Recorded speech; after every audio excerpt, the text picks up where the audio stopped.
Meus amados irmãos, então, capítulo 3, versículo 31 de Juízes, fala a respeito de um personagem chamado Sangar.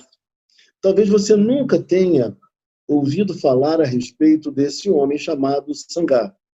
Sabemos muito pouco a respeito dele. A Bíblia destinou, no capítulo de número 3, um versículo para falar a seu respeito. Os estudiosos, eles se debruçam sobre esse texto, fazem pesquisas, análises, e uma série de ideias surgem a respeito deste homem. Alguns pensam que ele era judeu, israelita, mas outros não, outros acreditam que ele fosse alguém que não fosse judeu, mas que fosse de Canaã. E aí o texto diz para nós, da seguinte maneira, que depois de Eude veio Sangar. Então, ele já situa para nós o texto, dizendo que depois daqueles 80 anos de paz que tivemos, né, o povo de Israel teve durante o período em que Eude esteve à frente do povo, agora surge no cenário um homem chamado Sangar. Muitas pessoas pensam, inclusive, que nem juiz ele fosse. Por quê? Porque o texto não fala conforme os outros juízes anteriores, da mesma maneira, do mesmo jeito, da mesma forma. O texto é abrupto em dizer que depois de Eude veio Sangar. Não fala que Deus suscitou, não fala que Deus levantou Sangar, mas apenas o texto diz que depois de Eude veio Sangar. O que é importante entender aqui, em primeiro lugar, é que esse homem de fato existiu, porque ele está entre outros juízes que nós sabemos de sua existência, ou de suas existências, mais de um. Mas outra coisa também interessante dizer, talvez você nunca tenha ouvido falar a respeito disso, mas esse homem Sangar, ele era um dos juízes menores. Já ouviu falar nisso, em juízes menores? E ele é tido, na verdade, como o menor dos juízes menores. É assim que ele é conhecido quando estudamos mais a fundo a teologia, examinamos o texto bíblico. Ele está definido entre os juízes menores e o menor dos juízes menores. Apenas um versículo fala a respeito dele. E o texto prossegue nos dizendo que veio Sangar, filho de Anate. E é interessante observar que, quando o texto especifica de uma maneira assim tão clara para nós que ele é filho de Anate, nós precisamos entender primeiro quem foi Anate, né? Então, deusa do amor e da guerra. Ela era deusa do amor e da guerra. Então, se ele é filho de Anate, ele é, na verdade, filho da guerra, filho da batalha. Então, alguns concluem que ele era um guerreiro, que ele era alguém acostumado às pelejas. Então, é importante que isso fique em nossa mente também, que ele era um homem da guerra, é o que alguns entendem. E logo na sequência, o texto vai nos dizer que ele matou 600 filisteus. E aí você fica pensando, não é difícil entender que o povo estava oprimido, que o povo precisava de libertação, que o povo, obviamente, já havia se extraviado novamente, fazendo aquilo que era desagradável ao Senhor, e por conta disso, Sangar aparece justamente para trazer libertação do domínio dos filisteus. E aí é interessante dizer que ele o faz de uma maneira completamente inusitada. Ele utiliza de um instrumento que era um instrumento da agricultura. Não era propriamente uma arma, mas era um instrumento da agricultura que ele utiliza para vencer e para matar os 600 filisteus. Que instrumento era esse? O texto nos diz que era uma aguilhada. Veja comigo, uma aguilhada de bois. E o que seria isso? Era um instrumento que, segundo os estudiosos, ele tinha uma medida mais ou menos de 2,5 metros a 3,5 metros. Mas eu cheguei a encontrar alguns autores falando que poderia ir até 5 metros. Era uma haste que possuía na ponta, uma das pontas, um metal, e esse metal era utilizado para tanger, para tocar o boi, para que o boi se movesse, para que o boi obedecesse. E na outra extremidade dessa haste, o que havia? Havia algo em formato de uma pá. E para que isso? Para limpar o barro do arado. Era esse o instrumento que Sangar utilizava. E, portanto, muita gente, muitos estudiosos, quando olham para isso, pensam mais numa postura de Sangar voltada para a agricultura. Era alguém que trabalhava a terra e que não era um guerreiro.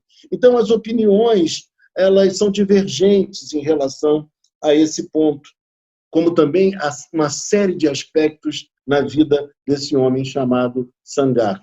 E aí eu queria que você virasse uma página comigo e você visse comigo no capítulo de número 5. Olha só o que diz o capítulo 5. Vira uma página comigo. Diz assim a palavra do Senhor. Nos dias de Sangar, filho de Anate, nos dias de Jael, as estradas estavam desertas. Os que viajavam seguiam caminhos tortuosos. Olha que coisa. Por que isso estava acontecendo em Israel? Primeira coisa que eu diria para vocês, irmãos, prestem atenção. O povo filisteu havia feito algo muito estratégico. O que foi? O povo filisteu, ele tinha uma estratégia de tirar todos os pertences militares dos povos que eles dominavam. Então, os povos que eram dominados pelos filisteus eram povos que não podiam se autodefender, se proteger, ir para a guerra e lutar, porque eles não tinham nenhum tipo de armamento. E por conta disso, até mesmo o povo de Israel, aqueles que precisavam viajar, aqueles que precisavam comerciar algum produto, eles não iam pelas estradas normais, conhecidas, eles iam por atalhos para poder se proteger de ataques. Era assim que eles agiam nesse período, nesse tempo. E quando a gente olha para o versículo de número 8, veja comigo, no capítulo 5, diz assim: quando escolheram novos deuses, a guerra chegou às portas, e não se via um só escudo ou lança entre 40.000 de Israel. Veja comigo, ou seja, não havia lança, não havia escudo, os armamentos do povo de Israel foram expropriados por esses homens, por esses guerreiros, pelo povo filisteu. E isso fica mais claro ainda quando você olha para a Bíblia, e eu queria que você abrisse comigo também, lá em 1 Samuel, capítulo de número 13, versículo de número 19. Veja comigo, 1 Samuel, capítulo 13, versículo 19. Diz assim a palavra do Senhor. Naquela época, não havia nem mesmo um único ferreiro em toda a terra de Israel, pois os filisteus não queriam que os hebreus fizessem espadas e lanças. Assim, eles tinham que ir aos filisteus para afiar seus arados, enxadas, machados e foices. O preço para afiar rasteiros e enxadas era 8 gramas de prata e 4 gramas de prata para afiar tridentes, machados e pontas de aguilhadas. Por isso, no dia da batalha, nenhum soldado de Saul e Jonatas tinha espada ou lança nas mãos, exceto o próprio Saul e seu filho Jonatas. Esse texto nos esclarece e nos mostra que, de fato, era uma estratégia utilizada por esse povo filisteu. E, por conta disso, o povo de Israel se via oprimido e sem recursos para poder enfrentar um povo poderoso, um povo que dominava já os carros de ferro, um povo que tinha como, de fato, aprisioná-los, deixá-los acuados, deixá-los numa posição inferior. Era o que acontecia. Então, dentro de um quadro como esse, como fazer resistência? Como lutar? Se as armas que o povo poderia utilizar já não estavam mais com eles. Eles não queriam que pessoas de Israel dominassem a técnica do ferro. E aí, meus irmãos, quando a gente olha para o texto vai nos dizer que ele venceu os filisteus com uma guilhada de bois. E aí vem uma questão importante da gente pensar e da gente refletir. Eles não tinham armas, eles não tinham condição de lutar contra os filisteus. Possivelmente, numa situação como essa, Sangar perguntasse, ou algum outro poderia perguntar: Senhor, tu queres que eu vá à guerra? Mas cadê os recursos? Mas cadê o exército? Mas cadê as armas? O povo estava subjugado. E esse homem Sangar, que possivelmente não era um hebreu, esse homem se levanta com coragem para enfrentar esses 600 homens. Ninguém sabe exatamente se foi de uma só vez ou se foi em momentos esparsos, divididos, mas o que se sabe pelo texto bíblico é que ele derrotou e matou 600 filisteus. E aí vem a questão que eu queria perguntar a vocês e refletir com vocês. Quando nós não temos os recursos necessários, o que nós fazemos diante dos desafios da vida? Quando nós não temos as armas próprias para a batalha, quando nós não temos os recursos necessários para enfrentar os momentos mais difíceis da nossa vida. O que fazer nessas horas? Como se comportar? Como agir? Vamos ficar parados? Vamos continuar acuados nas mãos do inimigo? Vamos ficar aprisionados? O que nós iremos fazer?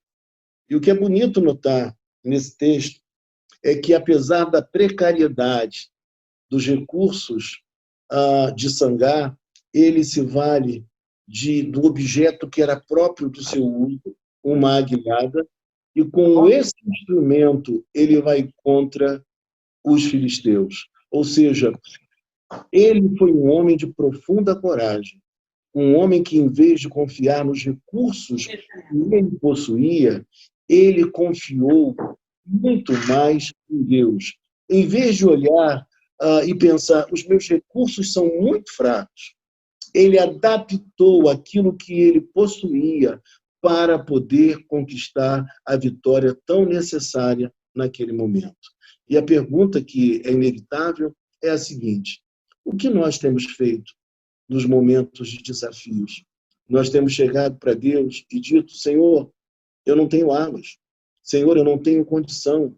Eu não tenho recursos. Eu estou inabilitado para fazer isso que o Senhor está me comissionando. Eu não tenho condição de ir à frente. Eu tenho poucos elementos para isso. Eu tenho poucos recursos. Irmãos, nós precisamos pensar que a atitude de Sangar foi uma atitude de extrema coragem. Foi uma atitude de fé, de alguém que não confiou meramente em si, mas confiou que Deus o havia levantado para que ele libertasse o povo de Israel. E o que é mais bonito de pensar é que, se por acaso ele não fosse judeu, ainda se torna mais bonito porque Deus utiliza quem ele quer, quem ele deseja, para fazer a obra que ele tem para ser feita.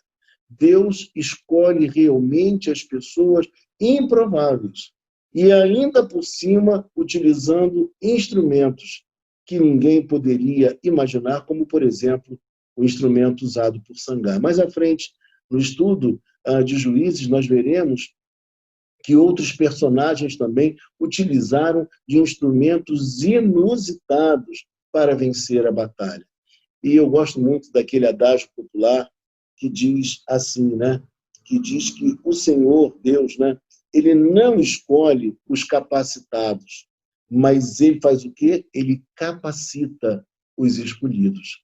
Então, o livro de Juízes é uma mostra muito clara para nós de que toda vitória, toda conquista, antes de ser propriamente nossa, ela é conquista do Senhor. Ainda que nós estejamos numa condição inferior, ainda que nós sejamos vistos como vistos como pequeninos, como frágeis, como impotentes, como enfrentando uma situação profundamente difícil para nós. Ainda assim, nós precisamos entender e compreender que Deus é soberano e Ele próprio vai nos dar a condição, as habilidades para que nós vençamos tudo aquilo que está à nossa frente. Eu sei que esses dias que nós temos vivido, eles são dias profundamente complicados, dias complexos, em que a gente sai à rua e fica temeroso sobre o que pode vir a acontecer a qualquer um de nós. Antes era a violência que cerceava a nossa liberdade. Hoje, nós temos um outro problema, que é a questão do Covid, que ainda está afetando em muito a nossa população. Esses dias, um amigo meu, ele fez contato comigo me dizendo: Carlos, eu contraí Covid e a minha esposa também. Eu estou passando bem, estou tomando um coquetel, estou passando bem, mas eu não esperava que isso viesse a acontecer comigo. Que coisa surpreendente. E olha que os hospitais aqui, eles já estão vazios, mas ainda assim está havendo contágio. São tantas coisas que têm nos assustado, tantas coisas que nós temos que enfrentar, são tantos os inimigos que nos apavoram e que são muito superiores a nós. Parece que utilizam de estratégias semelhantes às estratégias usadas pelos filisteus, que tiraram as nossas armas, tiraram aquilo que a gente confiava de certa maneira, para lutar e para vencer, para trabalhar. Mas o texto mostra para nós que Deus foi tão maravilhoso, que Deus concedeu a história a Israel, a vitória a Israel. Deus concedeu a vitória a Israel através de um homem chamado Sangar, um homem que nós conhecemos muito pouco, mas através de um instrumento que não era um instrumento propriamente de guerra. Ele foi adaptado, ele foi usado de maneira surpreendente e inusitada para que ele enfrentasse aquele povo que tanto subjugava a nação de Israel. Foi assim que ele agiu. E quando a gente olha para essa passagem, a gente percebe que Sangar foi um homem, acima de tudo, de extrema coragem. Foi um homem que obedeceu a Deus. Foi um homem que teve um compromisso com o povo de Israel. Ainda que ele não fosse israelita, mas ele tinha um profundo interesse e cuidado com o povo de Israel. Nesta noite, meus irmãos, eu queria que nós pensássemos um pouco sobre esse libertador que, com uma arma improvisada, ele conseguiu vencer 600 homens filisteus. Você está nesta noite olhando para os seus recursos e vendo que você não tem tantos recursos assim. Você está olhando para dentro de si, está se sentindo fragilizado diante das batalhas da vida. Você está se sentindo um tanto quanto abalado, quase que vencido. Você está se sentindo pequenino. Você está se sentindo assim como, de repente, Sangar poderia ter se sentido. Alguém que queria fazer algo, mas não via recursos em si, estava completamente impotente diante da demanda da vida. Eu queria que você soubesse, nesta noite, que aquele mesmo que deu vitória a Sangar, ele foi à frente de tudo. Ele tinha toda a situação no seu controle. Ele sabia o que estava realizando. Ele sabia o que iria acontecer. Ele domina todas as coisas. Esse Deus em quem nós acreditamos é um Deus soberano. E qual é a grande lição daqui? Que Deus, ele, por vezes, permite que a nossa situação seja extrema, que a nossa fragilidade seja total, que nós nos sintamos completamente impotentes e fragilizados na alma, nas emoções, nos recursos financeiros, na nossa própria saúde.